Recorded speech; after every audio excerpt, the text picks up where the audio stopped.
Hello વિદ્યાર્થી મિત્રો, આજે આપણે વિજ્ઞાન ધોરણ 10 ની અંદર ચોથું પ્રકરણ કાર્બન માં સહસંયોજક બંધ એના વિશે જોવાનું છે. હવે આગળના વિડીયોમાં આપણે આયનીય બંધ અને સહસંયોજક બંધ એના ગુણધર્મો જોઈ ગયા. ત્યાર પછી કાર્બન એ શા માટે C+4 કેટાયન અને C-4 એનાયન એ બનાવી શકતું નથી એના વિશે પણ જોયું. હવે કાર્બન છે એ બીજા તત્વો સાથે એટલે કે ક્લોરીન, હાઇડ્રોજન, નાઇટ્રોજન, ઓક્સિજન આ બધા સાથે સહસંયોજક બંધ બનાવી શકે છે. કારણ કે કાર્બન છે એની છેલ્લી કક્ષામાં 4 ઇલેક્ટ્રોન છે, આપણને ખબર છે, બરાબર? તો 4 ઇલેક્ટ્રોન એને કોઈ આપતું પણ નથી અને એ ગુમાવી શકે એમ નથી, એટલે કોઈ લેવા માટે તૈયાર નથી. એટલે કાર્બન છે એ અન્ય તત્વો સાથે સહસંયોજક બંધ બનાવી અને કેટલાક કાર્બનિક સંયોજનો બનાવે છે. હવે આપણે પહેલા સહસંયોજક બંધ વિશે જોઈશું. તો અહીંયા સહસંયોજક બંધની અંદર પ્રથમ આપણે હાઇડ્રોજનની અંદર સહસંયોજક બંધ એટલે કે હાઇડ્રોજનમાં સહસંયોજક બંધ એ આપણે જોવાનું છે. તો આવર્ત કોષ્ટકની અંદર તમે જોશો તો હાઇડ્રોજનનો પરમાણુ ક્રમાંક 1 છે, પ્રથમ સ્થાને છે હાઇડ્રોજન. એટલે કે ઇલેક્ટ્રોન આપણે ગોઠવીએ, 9મા ધોરણની અંદર શીખી ગયા છીએ કે કક્ષામાં ઇલેક્ટ્રોન કઈ રીતે ગોઠવાય છે.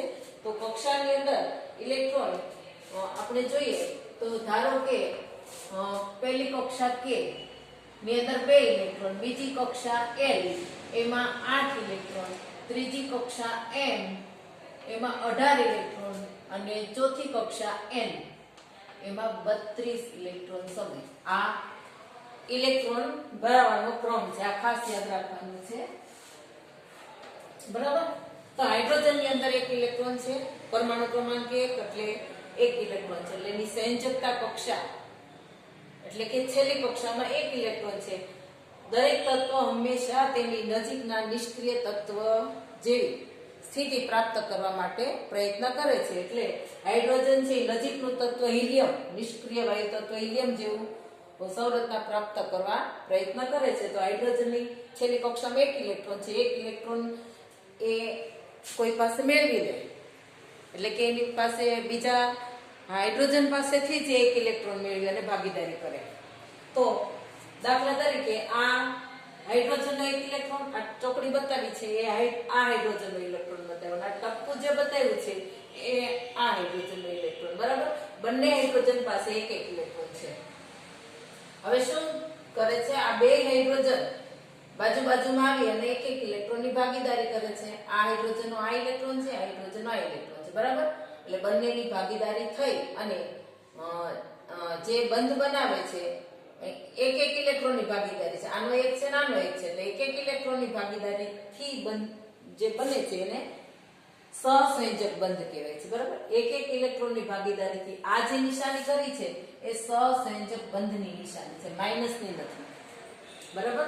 એટલે હાઇડ્રોજન અણુની અંદર 2 હાઇડ્રોજન પરમાણુ વચ્ચે એક સહસંયોજક બંધ બને છે અને અણુ બને છે H2 હાઇડ્રોજન અણુ, બરાબર?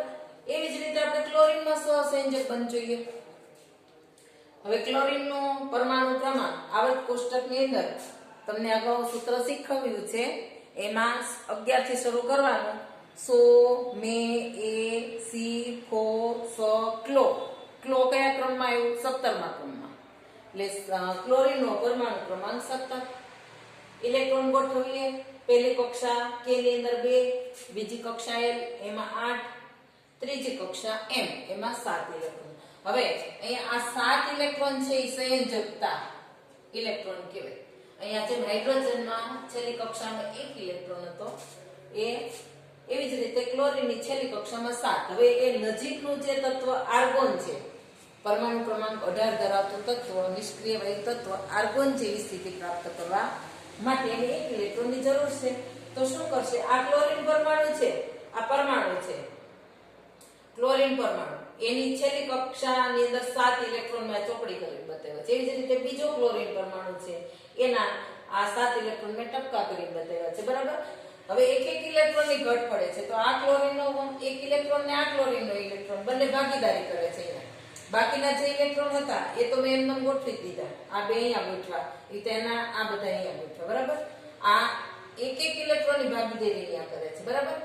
તો આ એક એક ઇલેક્ટ્રોનની ભાગીદારીથી જે બંધ બને છે એ એક સહસંયોજક બંધ બને છે. એટલે ક્લોરીન અને ક્લોરીન, બે ક્લોરીન પરમાણુ વચ્ચે એક સહસંયોજક બંધ બની અને ક્લોરીનનો અણુ બને છે Cl2. બરાબર. એવી જ રીતે એટલે અહીંયા એક એક બંધની વાત કરી. હવે ઓક્સિજનની અંદર કેવી રીતે બંધ બને છે એની વાત કરીએ તો ઓક્સિજનનો પરમાણુ ક્રમાંક સૂત્ર આપણને ખબર છે. હા, હી, લી, બે, બો, કા, ના, ઓ. કયા ક્રમમાં ઓ આવ્યો? 8મા ક્રમમાં. બરાબર. તો ઓક્સિજનનો પરમાણુ ક્રમાંક 8 છે. ઇલેક્ટ્રોન ગોઠવીએ તો પહેલી કક્ષા કે ની અંદર 2 ઇલેક્ટ્રોન. હવે 2 ઇલેક્ટ્રોન વયા ગયા 8 માંથી એટલે બાકી કેટલા વધ્યા? 6. એ બીજી કક્ષામાં જશે L માં. બરાબર. એટલે અહીંયા આ બીજી કક્ષા જે છે ઓક્સિજનની એ સંયોજકતા કક્ષા કહેવાય. એમાં જે ઇલેક્ટ્રોન છે એ આપણે બતાવવાના છે અહીંયા ઓક્સિજન. આ ઓક્સિજન પરમાણુના 6 ઇલેક્ટ્રોન જ આપણે બતાવવાના છે. આ નથી બતાવવાના. તો આ 2 4 અને આ 2 6. હવે એને 6 ઇલેક્ટ્રોન છે છેલ્લી કક્ષામાં, ઘટે છે 2. બરાબર. તો એ 2 ઇલેક્ટ્રોનની ભાગીદારી કરશે. એટલે 2 ઇલેક્ટ્રોનની ભાગીદારી કરશે એટલે એની છેલ્લી કક્ષામાં 8 ઇલેક્ટ્રોન થઈ જશે. 8 ને 2 10. નજીકનું નિષ્ક્રિય વાયુ તત્વ નિયોન જેવી સ્થિતિ પ્રાપ્ત કરવા પ્રયત્ન કરશે. બરાબર. તો અહીંયા ઓક્સિજન નો એક ઇલેક્ટ્રોન, આ ઓક્સિજનનો એક ઇલેક્ટ્રોન, એક મિનિટ, આ ઓક્સિજનના અહીંયા 2 ઇલેક્ટ્રોન અને આ ઓક્સિજનના 2 ઇલેક્ટ્રોન. બરાબર. 2 ઇલેક્ટ્રોનની ભાગીદારી કરે છે. બરાબર. આ ઓક્સિજન છે એના 2 4 ને 6 અહીંયા 2 ઇલેક્ટ્રોન ભાગીદારીમાં વપરાય. એટલે આ ઓક્સિજનના 2 4 ને 2 ઇલેક્ટ્રોન ભાગીદારીમાં વપરાય. એટલે શું થશે? 2 ઇલેક્ટ્રોનની ભાગીદારી થઈ છે. એટલે આ ઓક્સિજનના 8 ઇલેક્ટ્રોન થઈ ગયા. 2 ને 4 6 ને 2 8. એ રીતે આ ઓક્સિજનના 8 થઈ ગયા. આ 4 2 અને 8. બરાબર. તો એ 2 ઇલેક્ટ્રોનની ભાગીદારી થાય છે એટલે ઓક્સિજનની અંદર દ્વિબંધ બને છે. 2 ઇલેક્ટ્રોનની ભાગીદારીથી જે બંધ બને એને સહસંયોજક બંધ કહેવાય. એટલે આ ઓક્સિજનનો પરમાણુ અને આ ઓક્સિજનનો પરમાણુ, આ 2 ઓક્સિજનના પરમાણુ, 2 ઇલેક્ટ્રોનની ભાગીદારી. એટલે અહીંયા આપણે 2 બંધની નિશાની કરી. દ્વિબંધ. આ બંધ જે બન્યો એ દ્વિબંધ બન્યો, દ્વિસહસંયોજક બંધ અને ઓક્સિજનનો અણુ બને છે. બરાબર. હવે નાઇટ્રોજનમાં આપણે સહસંયોજક બંધની વાત કરીએ તો નાઇટ્રોજનનો પરમાણુ ક્રમાંક આપણે સૂત્ર બોલીએ તો ના આવે ત્યાં અટકી જશો તો 7 પરમાણુ ક્રમાંક હશે. હવે 7 ઇલેક્ટ્રોનને આપણે કક્ષામાં ગોઠવીએ તો પહેલી કક્ષામાં એટલે કે K ની અંદર 2 ઇલેક્ટ્રોન, L ની અંદર 5 ઇલેક્ટ્રોન. 5 ઇલેક્ટ્રોન છે એ આપણે બતાવવાના છે નાઇટ્રોજનના. તો આ નાઇટ્રોજન પરમાણુ જે છે એના 5 ઇલેક્ટ્રોન આપણે બતાવીએ ચોકડી કરીને. આ 3 4 ને 5. તો બીજો નાઇટ્રોજન એના ટપકા કરીને 5 બતાવ્યા. ઘટે છે કેટલા? એને 3 ઇલેક્ટ્રોન. બરાબર. 3 ઇલેક્ટ્રોનની ભાગીદારી કરશે. એટલે એક નાઇટ્રોજન પરમાણુ, આ નાઇટ્રોજનના 3 ઇલેક્ટ્રોન અને આ નાઇટ્રોજનના 3 ઇલેક્ટ્રોન. 3 ઇલેક્ટ્રોનની ભાગીદારી કરશે એટલે આ નાઇટ્રોજનના 8 ઇલેક્ટ્રોન થઈ ગયા. આ 6 7 ને 8. રીતે આ નાઇટ્રોજનના આ 6 7 ને 8. હવે અહીંયા જુઓ 3 3 1 2 ને 3. 3 ઇલેક્ટ્રોનની ભાગીદારી કરે છે. 1 2 અને 3 બંધ બનશે. એટલે નાઇટ્રોજનની અંદર 3 ઇલેક્ટ્રોનની ભાગીદારીથી જે બંધ બને છે એને ત્રિબંધ, ત્રિસહસંયોજક બંધ કહેવાય છે. બરાબર. અને આ નાઇટ્રોજનના 2 પરમાણુ જોડાય અને એક અણુ બનાવે છે, નાઇટ્રોજનનો અણુ. બરાબર. તો આ રીતે નાઇટ્રોજનનો અણુ બને છે. તો આપણે અહીંયા સહસંયોજક બંધ વિશે વાત કરી. એક સહસંયોજક બંધ હાઇડ્રોજનમાં બને છે, એ રીતે ક્લોરીનમાં સહસંયોજક બંધ, ત્યાર પછી ઓક્સિજનમાં દ્વિસહસંયોજક બંધ અને નાઇટ્રોજનમાં ત્રિસહસંયોજક બંધ.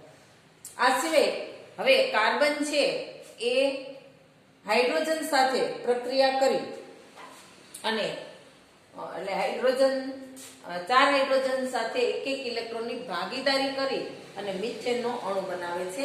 એ આના પછીના વિડીયોમાં આપણે જોઈશું.